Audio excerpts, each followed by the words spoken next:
All right, guys, we are back to dish out some Dynasty fantasy football advice. Not too player specific, not talking about player values today, but just kind of give out some advice on how to handle your Dynasty fantasy football, how to approach your team as a whole. And today we're talking about that dreaded scenario of when your team just doesn't have it anymore, that window of competition is closed, and you have to tear down and completely rebuild your Dynasty team. It can be a daunting task, so we have some tips and tricks today to help you get through it in an effective manner while you're maximizing value while also not spending too much time stuck in that rebuilding area. So as always, like the video, comment down below with your own tips and tricks to go through a rebuild. Subscribe to the channel if you're new, and I'll see you on the other side of that intro.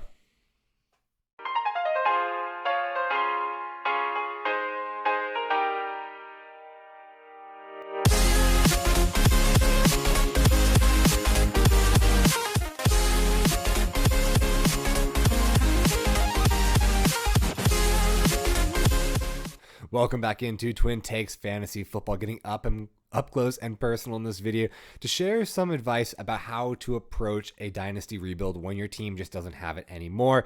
And I'm putting this video out now because right now, all the rookie drafts have basically concluded. You're really taking inventory of your team, looking at everyone, the other people's rosters, if you're a contender, if you're not. And right now, people are making those decisions that, it's time to just let it all go. Time to completely tear it back down to the nuts and bolts and build it back up again and try to reopen that competing window.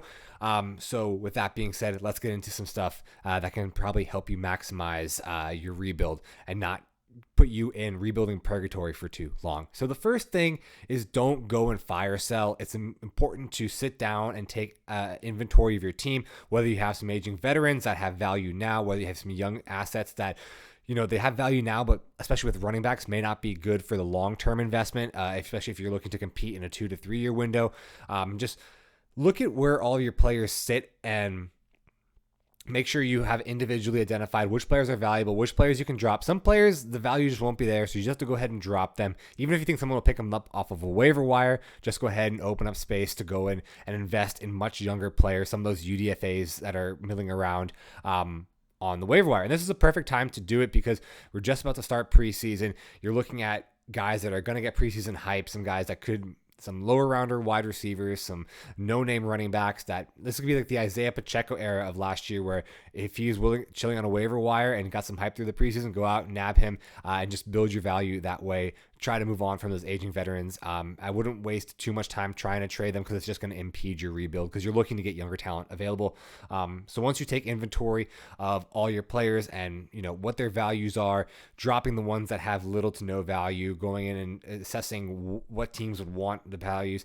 Don't throw everything on the trade block at once. I know Sleeper has this wonderful feature where you can add a player to the trade block, basically announcing to your league that you're willing to accept offers on this player, and that's great. It really does help facilitate trade talks and start the conversation.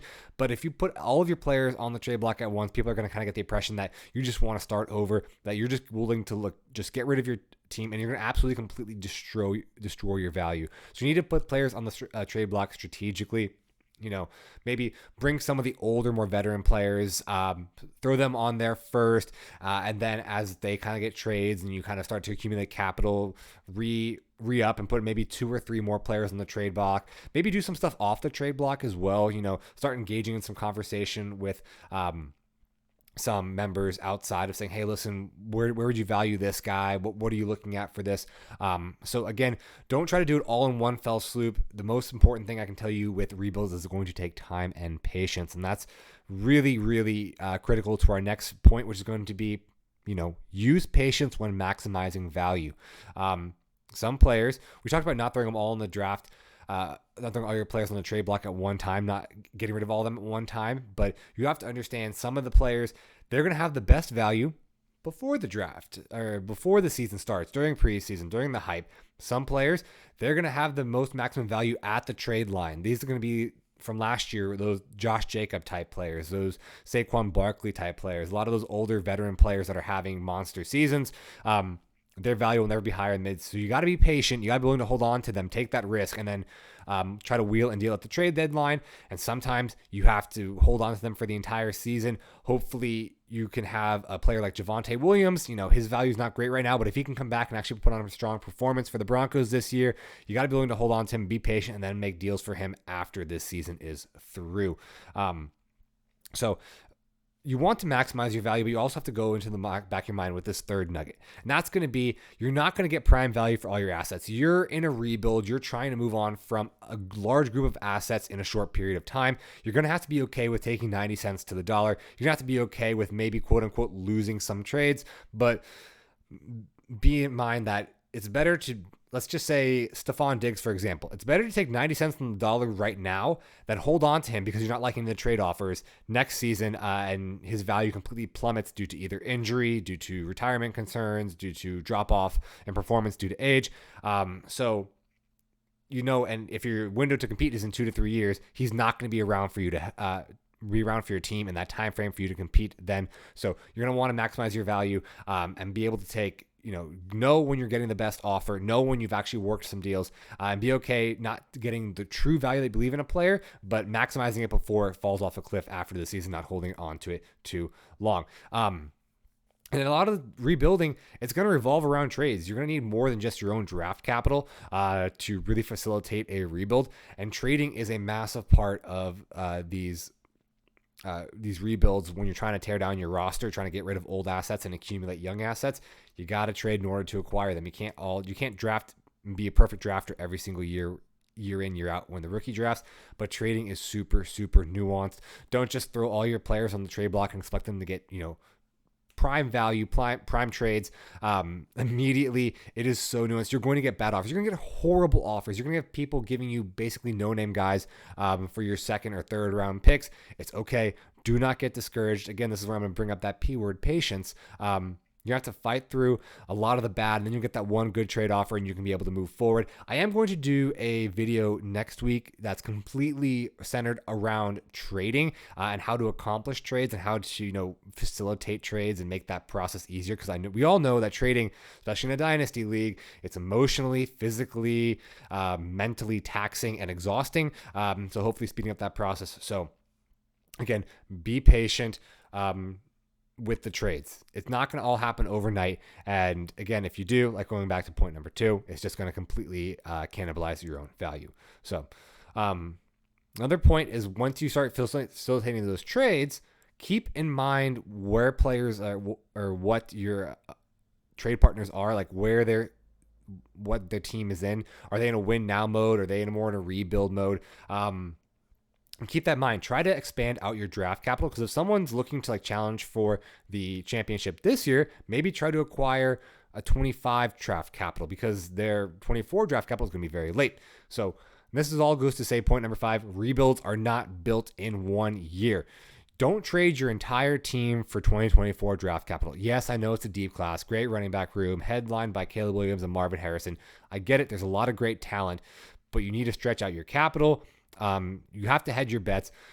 Even the most nuanced and most accurate fantasy guru or fantasy analyst is really only 40 to 50% right. We don't know everything. Listen, if I knew the future and could predict with 100% accuracy, I don't think I'd be making videos on YouTube to 23 subscribers. I think I would be in Vegas living my best life. But that's the thing. You have to come in and hedge your bets by accumulating as much capital as you can. So one strategy is, the more dart throws you have in a draft, the more chances you are to acquire valuable players. So obviously, if you have 4 draft picks, it's more reliant on you nailing those draft picks than if you have 8. But again, we all know that there aren't enough players in one draft. I mean, historically, look at the 23, 22, 21, 20, 19, 18, any of these drafts. No one's going to compose an entire competing team from one singular draft. So go in, try to diversify your capital, get some 24 capital, get some 25 capital, maybe even get a 26 capital to supplement your team after you've already completed your quote unquote rebuild. Just make sure that the capital is diversified. You're not going all in on one specific year. And with that being said, it's going to be hard to trade for especially in dynasty leagues, it's really hard to trade for established assets. I mean, you talk about these guys going out and saying, these are the untouchables, a Jamar Chase, a Justin Jefferson. A Garrett Wilson is coming to that area. I know a lot of people for Chris Olave, he is an untouchable as well. But these are guys that you could have easily gotten with mid to late first round picks. So what you're gonna have to do is you're gonna have to invest and commit yourself to Dynasty. Hopefully, if you're getting to the point where you're in a rebuild, you have, given that mental commitment to your Dynasty league, that you're gonna be a student of the game year round. You're gonna have to become a rookie expert. You have to start watching college tape. Pay attention to the college games. Listen to the advice of experts. Yes, it's always good to get someone else's take. I always find discussion, dialogue, open forms of debate are great, just because you want your view to be challenged. And if you leave a discussion feeling resolute in your opinion, that's great. Someone challenged you and you're able to back it up, and you now are going to feel more strong in your opinion. But if someone else has changed your opinion, that's good too. Be open to having your mind changed. But regardless, form your own opinions and draft players that you believe in.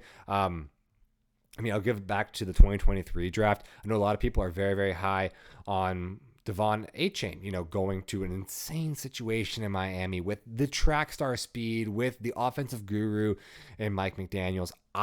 He's too volatile for my taste. He's too undersized for my taste. I would not have taken him even if he fell to like the end of second round drafts.